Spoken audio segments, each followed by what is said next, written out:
Bisa dibilang masyarakat Indonesia tak bisa lepas dari makanan yang digoreng. Banyak makanan yang diolah dengan cara digoreng, salah satunya pecel lele. Nah, kuliner incaran menu kali ini adalah warung pecel lele yang selalu ramai. Bisa dibilang salah satu warung pecel lele terkenal di Jakarta, Permata Mubarok, yang berlokasi di daerah Kembangan, Jakarta Barat ini. Warungnya memang sederhana, tapi yang makan di sini dari berbagai kalangan. Baru datang saat mereka masih persiapan buka warung nih. Jadi semua karyawan terlihat sibuk. Ada yang sedang bersihkan lele, ada yang bikin sambal, ada yang goreng-goreng, dan ada juga yang lagi beberes. Permisi mas. Oke. Weh, mas, ya. Itu kan di depan Permata Mubarok. Satu, ada duanya atau gimana? Dulu ada, sekarang tinggal satu. Kenapa? Ada masalah dikit. Ya. Oh iya. Ceritanya ngebangun Mubarok ini gimana mas? Itu dulu bapaknya pada tahun 95 ada merantau dari tempat kita Lamongan menuju ke Jakarta ya, buka usaha kayak gini. 95 berarti ya? Udah lama, udah 28 tahun lah kira-kira. Terus ada tulisan tuh ke sambelnya ada dua, gila sama biasa. Ini gila? Ini yang gila. Saya gila.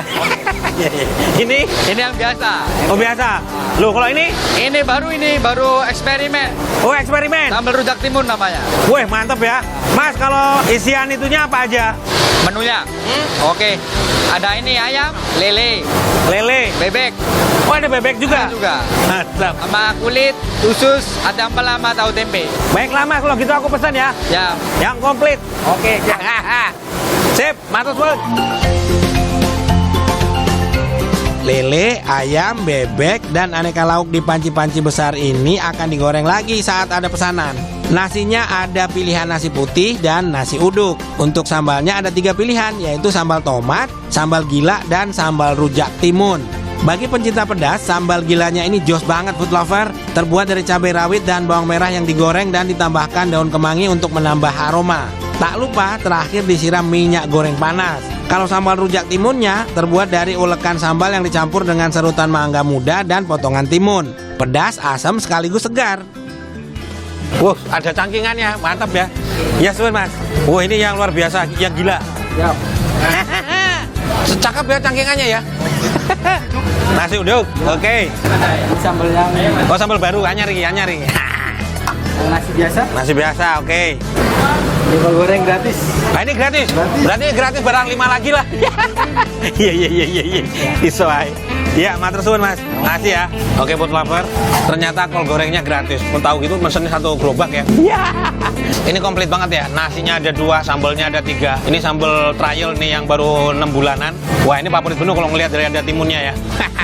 Food lover. Ini lelenya juga asik ya, gede ya. Gorengnya cakep nih ya.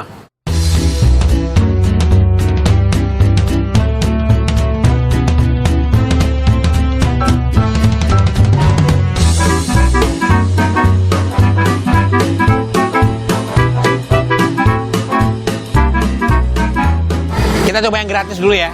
Yang gratis dicobain. Pakai sambal ini ya. Sambal biasa, sambal tomat.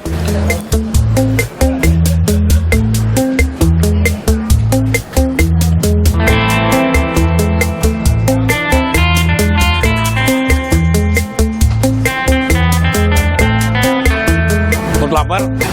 Ini lelenya juga asik ya, gede ya. Gorengnya cakep nih ya. Kita coba pakai sambal yang gila ya.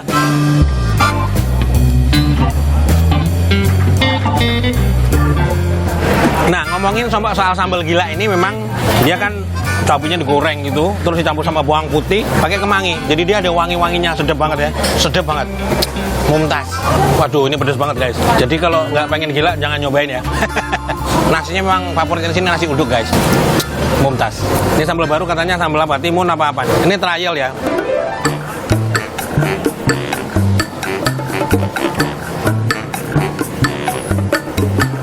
Nah, si sambal baru ini ada timun sama mangga yang diserut ya, mangganya. Pedasnya asik karena seger, lebih seger condongnya ya. Karena dia pakai timun yang masih seger gitu, mangga juga. Wah, istimewa. Ini trial tapi nggak error. Mantap. Kalau untuk nasi uduknya sih cukup wangi ya. Nasinya perak gitu, tapi enak banget. Jadi cocok sama sambalnya. Wah, juarai. Nah ini dia, ada bebek, ada ayam sama ini, sama lele ya. Nah kalau bebek kita cobain sama sambal biasa, sambal tomat, tapi tetap pedes katanya.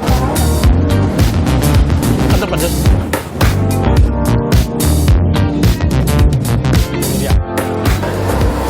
Ini bebeknya digoreng garing ya. Jadi lebih enak aja kalau benar-benar ada crunchy-crunchy-nya, dagingnya tetap empuk ya. Cakep banget ini, istimewa guys. Warung Permata Mubarok ini tempatnya lumayan luas food lover. Jadi nggak perlu takut nggak dapet tempat duduk kalau mau makan di sini. Ini buat yang doyan sate jeruan ya. Ada usus, hati ampela sama ini campur ya. Jeruan dicampur. Kalau belum milihnya ini.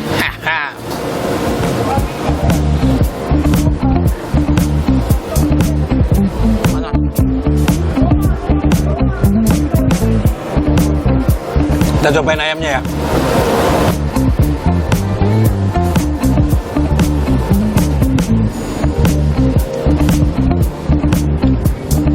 Food lover, 28 tahun bukan waktu yang singkat ya. Mempertahankan rasa dengan menjaga kualitas yang istimewa, luar biasa. Dalam sejumlah prasasti di masa Jawa kuno dan Bali kuno, masyarakat Nusantara hanya mengolah makanan dengan cara dikeringkan, diasinkan, diasap, direbus, dan dikukus. Berdasarkan dokumen sejarah yang terekam dalam Serat Sentini, disebutkan jika masyarakat Indonesia mengenal minyak goreng dimulai sejak 200 tahun lalu. Dalam Serat Sentini juga menceritakan tentang menu makanan yang disajikan dalam upacara-upacara besar. Disebutkan pula bahwa makanan gorengan hadir dalam sajian upacara pernikahan di Keraton Surakarta. Meski dalam Serat Sentini tidak ada penjelasan tentang muasalnya minyak goreng, namun dugaan kuatnya masyarakat saat itu memanfaatkan minyak kelapa untuk menghasilkan minyak goreng sebab pohon kelapa sawit saat itu belum dimanfaatkan di Nusantara. Gorengan pada dasarnya kalau kita membicarakan secara kandungan nutrisi, otomatis akan banyak sekali nutrisi yang hilang atau berkurang. Karena kalau kita ingat pemrosesan gorengan atau deep fried yang terendam dengan minyak, dia ini suhunya pasti akan sangat tinggi. Sehingga dari segi nutrisi sudah pasti akan banyak yang berkurang. Yang kedua, dengan kita menggoreng terutama yang deep fried atau terendam minyak, maka akan banyak minyak tambahan yang masuk ke dalam gorengan tersebut. Sehingga otomatis akan meningkatkan kadar kolesterol, lemak, atau di dalam tubuh kita, sehingga berat badan kita yang harusnya turun nih saat puasa malah akan ada kecenderungan untuk naik gitu.